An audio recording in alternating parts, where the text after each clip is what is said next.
ये सारी चीजें मेरे साथ हैं, लेकिन फिर भी मैं खुल करके आपके साथ ये कहता हूं, बच्चे मेरे भी हैं, बीवी, खानदान मेरा भी है, लेकिन एक चीज सताती है आज कि अगर आज आप सबकी बातें सुनकर के हम भी कहें थोड़ा जी लेंगे, हम भी 10 साल 12 साल 14 साल जो जिंदगी मिल जाए जी लेंगे, क्योंकि इनको ना बोलेंगे तो छोड़ देंगे, आसानी से रहने देंगे।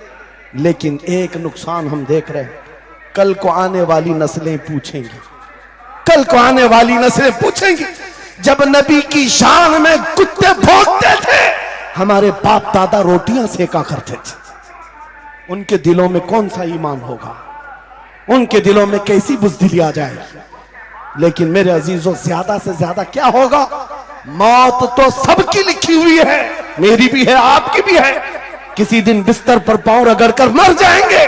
लेकिन हम ये सोचते हैं जब मरना मुकद्दर है ही, यूं भी तो किसी दिन दुनिया से जाना है, नबी पाक का नाम बुलंद करके जाएंगे। नस्लें इस बात के लिए सीना चौड़ा करके कहेंगी, नहीं, सारे अगर कुत्ते भौंक रहे थे, मेरा बाप मेरा दादा नबी की शान में अज़मत रिसालत के दिफा के लिए तन्हा खड़ा था या उलमा में से कोई खड़ा था, उनके फख्र के लिए इतनी बात काफी है और उनके ईमान की हिफाजत के लिए इतनी बात काफी है। सुभान अल्लाह, सुभान अल्लाह।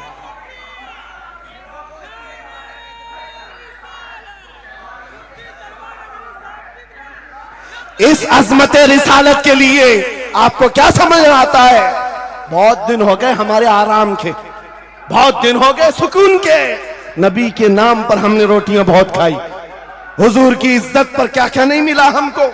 कौन से दिन तकलीफ आई है, कौन से दिन तकलीफ आई है। ये अहले बैत को देख रहे हो, आपको पता है वो बाबुल हवाइज इमाम मूसा काजिम, अहले बैत के इस बड़े इमाम की बात कर रहा हूं जो इमाम जाफर सादिक के बेटे हैं, लेकिन 7 साल तक वक्त के जालिम तागूती ताकतों ने जेल में रखा, जहर देकर के खत्म किया है। आपको पता है इमाम मोहम्मद बिन हसन अस्करी, जिनको जहर देकर के खत्म किया गया, अहले बैत था जिन्होंने 20-20 साल जेल काटी है। रसूलुल्लाह के शहजादे थे वो, रसूलुल्लाह की आल थे, आज तो लाखों में है, उस वक्त तो नबी के शहजादे चुनिंदा थे, पूरी दुनिया के वो मरकज थे, लेकिन जेलों में 20-20 साल गुजारे, किसी को 10 साल, किसी को 12 साल, किसी को 20 साल। आपको पता है इमाम मूसा काजिम को जंजीरों से भी मारा गया था, जंजीरों से। आप अपने बाप को मार खाता हुआ देख करके नहीं बर्दाश्त कर पाते, हमारे वो अजीम इमामों की बात कर रहा हूं जिन्होंने मेरे नबी की शरीयत की दिफा के लिए जेलों की जिंदगी, हत्ता के रिवायत ये बताती है मौला इमाम मूसा काजिम का जनाजा भी जेल से निकला। मेरे अजीजों, ये सब क्या बातें सिर्फ बयान करने के लिए रह गई। उलमाए ज़वील एहतराम इस मनसब को हाथ समझेंगे, आज ज्यादा से ज्यादा यही होगा। इसी किछोछा मुकद्दसा के एक बुजुर्ग थे जो मेरे बहुत बड़े आइडियल है, सैयद मुजफ्फर हुसैन कछोछवी। आजादी के मौके पर बड़ी मुसीबतें उठाई और इनको पकड़ करके, एक शहजादा है किछोछा मुकद्दसा का आस्थाना, और जेल में डाल दिया गया था। आपको पता है किछोछा के उस शहजादे ने एक जवाब दिया था जो मेरा फेवरेट शेर है, पसंदीदा शेर है। आपने कहा था मुजफ्फर को मुकय्यद ना समझ है सैयद, मेरी असीरी भी सुन्नत आबाई है। माशाअल्लाह, मेरी असीरी भी सुन्नत आबाई है। मुजफ्फर को मुकय्यद मत समझ है सैयद। आपको पता है ये तारीख है हमारी, लेकिन सब की सब तारीख इसलिए दोहरा रहा हूं कि हमारी इज्जत उसी में मौजूद, वहीं पर है। वापस आ जाओ उधर ही, अपनी कुटिया बचाकर, अपनी दुकान बचाकर ज्यादा दिन नहीं जी पाओगे। हुजूर के नाम का दिफा करो, सुबह कयामत तक मौला नाम जिंदा रखेगा। सुभान अल्लाह। हाँ, अपनी हिफाजत के लिए बहुत सारे लोग हैं, अपनी अपनी फिक्र करने वाले। नबी की इज्जत और नामूस पर पहरा देने वालों की तारीख मिटाई नहीं जाती। हजारों मिटाने की कोशिश भी कर लो, वो मिटते नहीं है। आज आपको पता है पैरों से माजूर खादिम हुसैन को कौन नहीं जानता। लोगों को डर भी लगता है उनका नाम लेने में कि गरजता था बंदा और खुद व्हील चेयर पर बैठता, लेकिन लाखों को खड़ा होना सिखा दिया। किस बात पर? क्या अपने बाप के कसीदे पढ़ता था? क्या अपने खानदान के कसीदे गुनगुनाता था? एक ही बात, रसूलुल्लाह की अजमत पर बात, हुजूर की इज्जत पर बात करो तो फिर पता चलता है 8 साल के बच्चे से लेकर 80 साल के बूढ़े के दिल में भी अल्लाह खुद मोहब्बत डालता है। वाह सुभान अल्लाह, खुद मोहब्बत डालता है। सब चीजें मौजूद हैं उसी जात पर। एक बात मैं अब आपके सामने कहता हूं, गुफ्तगू समेटता हूं।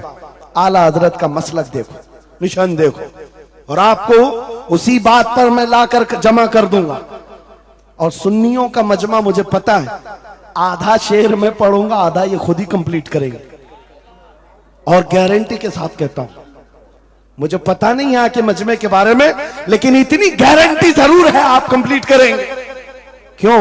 हमें पता है मिजाज इश्क रसूल का, हमें पता है मोहब्बत मुस्तफा का। सुनो, मैं कहता हूं वो जो न थे तो, वो जो न हो तो, ये गारंटी है हमारी, ये गारंटी है। आधा जुमला भी कह दो सुन्नी के बाद, वो जो ना हो तो, हाँ ये कंप्लीट खुद करेंगे। क्यों? ये अकीदा भी है, ये ईमान भी है, ये हमारी जान भी है। वो जो ना हो तो।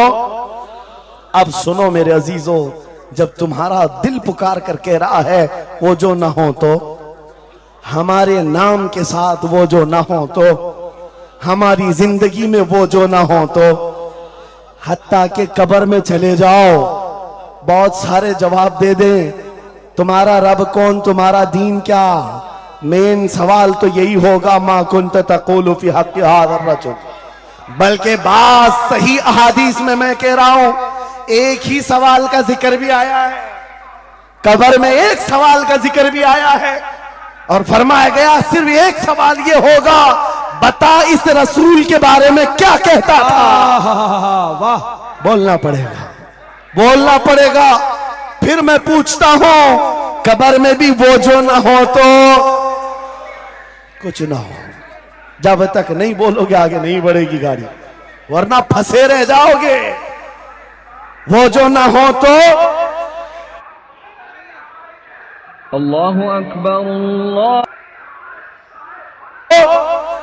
चलो कब्र की जिंदगी खत्म हो गई, हशर में आ गए, हशर के मैदान में आ गए।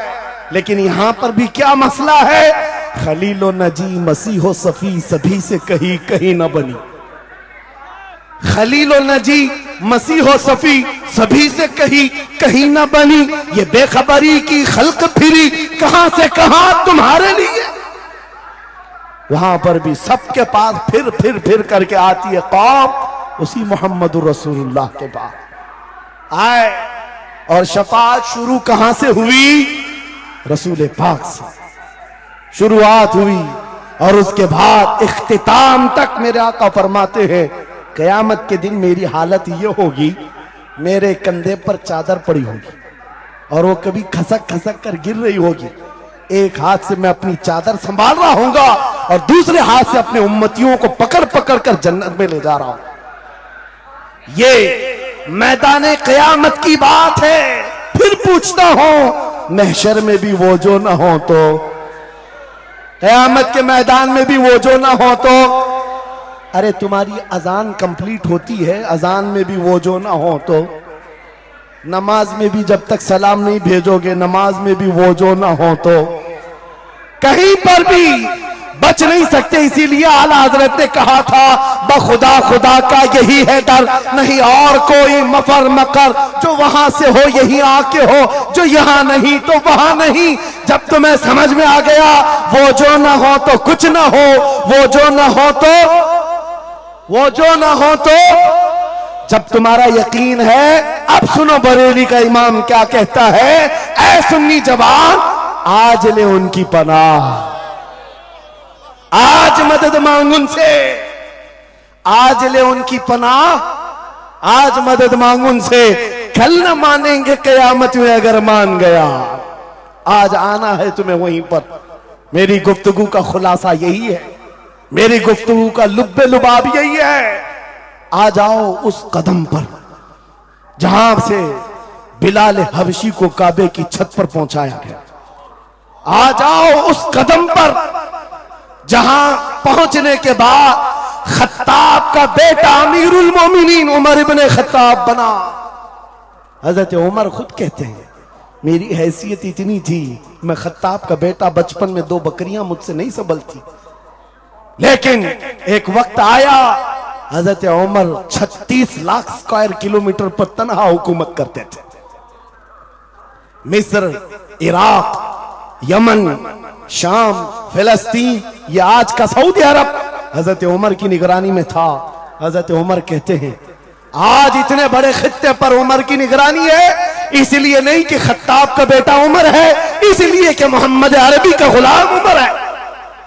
वो जो ना हो तो मेरे अजीजों, जितनों ने इज्जत पाई है उस कदम से पाई। आपको जब ये बात अच्छी तरह मालूम हो जाए, यहां देखो आप, यहां चेहरे बहुत सारे, यहां बहुत सारे चेहरे, और उसमें बुजुर्ग